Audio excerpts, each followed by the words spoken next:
నమస్తే, నా పేరు కోపల్లి ఫణికుమార్, తెలంగాణ ఫెడరల్ నుంచి. తాజాగా బీఆర్ఎస్ అధికార కాంగ్రెస్ పార్టీ మధ్య రాజకీయం మొదలైంది. ఈ రాజకీయం ఏమిటంటే క్షుద్ర రాజకీయం.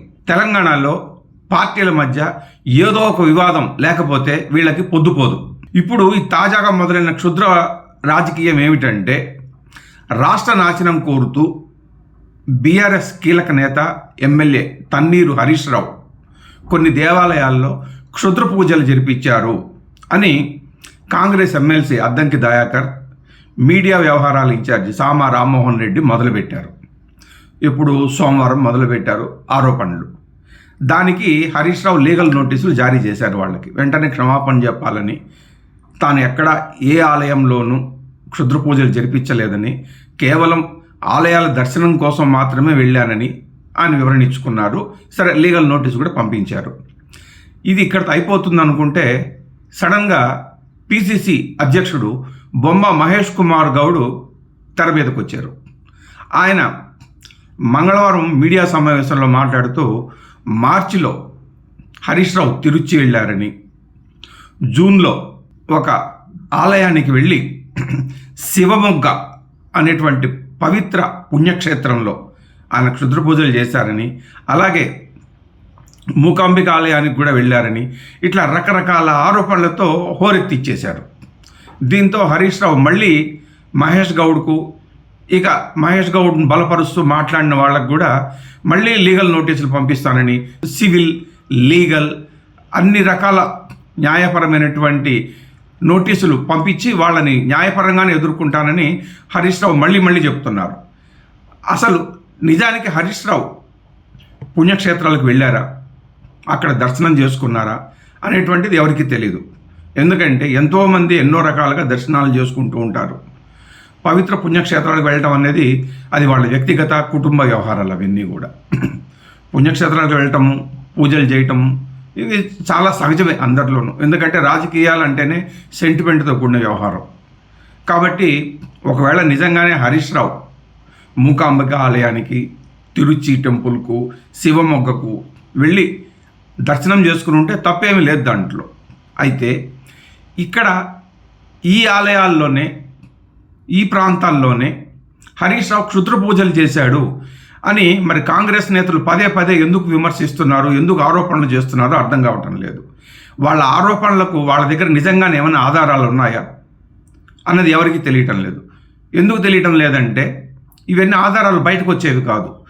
సమయం వచ్చినప్పుడు తాను చెప్పినటువంటి తేదీలలో హరీష్ రావు ఎక్కడున్నాడో కనుక నిరూపించగలిగితే అప్పుడు తమ దగ్గర ఉన్న ఆధారాలను బయట పెడతానని మహేష్ గౌడ్ చాలా పెద్ద ఛాలెంజే చేశాడు. మామూలుగా హరీష్ రావు ప్రతిరోజు సోషల్ మీడియాలో చాలా యాక్టివ్గా ఉంటారు.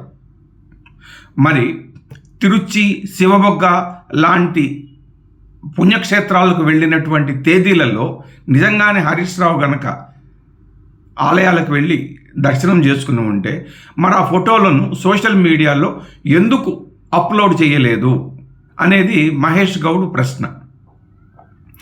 దేవాలయాలకు వెళ్ళడము, కుటుంబ సభ్యులతో కలిసి పూజలు చేసుకోవటం అనేది అది వాళ్ళ కుటుంబం వ్యక్తిగత విషయాలు. అవన్నీ వాటిని సోషల్ మీడియాలో పోస్ట్ చేయొచ్చు, చేయకపోవచ్చు, అది వాళ్ళ ఇష్టం.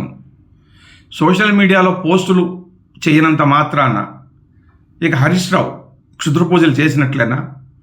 ఏమిటో అంత గందరగోళంగా ఉంది ఇవన్నీ కూడా. అసలు శివమొగ్గలో కానీ, తిరుచిలో కానీ, మూకాంబికాలయాల్లో కానీ అసలు ఆ ప్రాంతాల్లో క్షుద్ర పూజలు చేస్తారా? అది ఎవరికి తెలియకుండా ఉంది. అంటే ఎక్కడ క్షుద్ర పూజలు చేస్తారు, ఎక్కడ దేవతలను, దేవుళ్లను ఆరాధిస్తారు, ఈ ఆలయాల్లో ఏమన్నా నిజంగానే ఆ ఆలయ పరిసర ప్రాంతాల్లో కానీ లేకపోతే ఆ ఊర్లలో కానీ క్షుద్ర పూజలు చేసేవారు ఉన్నారా అన్నటువంటి సందేహాలు అందరికీ కలుగుతున్నాయి. క్షుద్ర పూజలు చేయాల్సిన అవసరం హరీష్ రావుకి ఏమొచ్చింది అన్న ప్రశ్న కూడా ఇక్కడ ఎదురవుతోంది. ఎందుకు అంటే 2023 నుంచి పార్టీకి ఎన్నికల్లో వరుస ఎదురుదెబ్బలు తగులుతున్నాయట. సో ఎదురుదెబ్బలు ఆపుకుని విజయాలను సాధించేందుకోసం అని చెప్పేసి హరీష్ రావు క్షుద్ర పూజలు చేశారు అని చెప్తున్నారు. నిజంగానే క్షుద్ర పూజలతో ఓటమి బారి నుంచి గట్టెక్కి విజయాల వైపు పార్టీ వెళ్ళేటట్లుగా ఉంటే మరి 2023 ఎన్నికలకు మునిపే ఆ పని చేసి ఉండాలి కదా. 2023 ఎన్నికల సందర్భంగానే మహేష్ గౌడ్, దయాకర్ వీళ్ళు చెప్తున్న క్షుద్ర పూజలు ఏవో చేసి మళ్ళీ అధికారంలో కంటిన్యూ అయి ఉండొచ్చు కదా హరీష్ రావు కానీ బీఆర్ఎస్ వాళ్ళు కానీ. పైగా కేసీఆర్, బీఆర్ఎస్ అధినేత కేసీఆర్ ఎన్నో సెంటిమెంట్లు ఉన్నటువంటి వ్యక్తిని అందరికీ తెలుసు.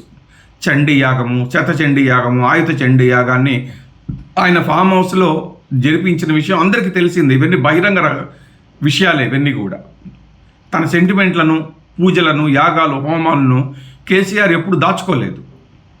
కాబట్టి హోమాలు చేసినంత మాత్రాన, యాగాలు చేసినంత మాత్రాన ఇవన్నీ కూడా అధికారం కంటిన్యూ అవుతుందనో లేకపోతే ఓటమి ఎదురు కాకుండా ఉంటుందనో అనుకోవడం కాంగ్రెస్ నేతల భ్రమ. మరి ఇంతకీ మహేష్ కుమార్ గౌడ్ చెప్పినట్లుగా హరీష్ రావు పై తేదీల్లో ఎక్కడున్నారు? నిజంగానే క్షుద్ర పూజలు చేశారా? లేకపోతే కాంగ్రెస్ నేతలకు ఎవరైనా తప్పుడు సమాచారం ఇచ్చారా? దాని ఆధారంగానే వాళ్ళు హరీష్ రావు మీదను, బీఆర్ఎస్ను గబ్బు పట్టించి బురద జల్లాలనుకుంటున్నారా? ఇవన్నీ ఎవరికి జనాలకు అర్థం కాని పరిస్థితి ఎదురవుతోంది. ఏది ఏమైనా కానీ కాంగ్రెస్, బీఆర్ఎస్ మధ్య తాజాగా క్షుద్ర రాజకీయం మొదలైందనేది మాత్రం వాస్తవం. మరి దీనికి, ఈ వివాదానికి ముగింపు ఎప్పుడో చూడాలి. Thank you.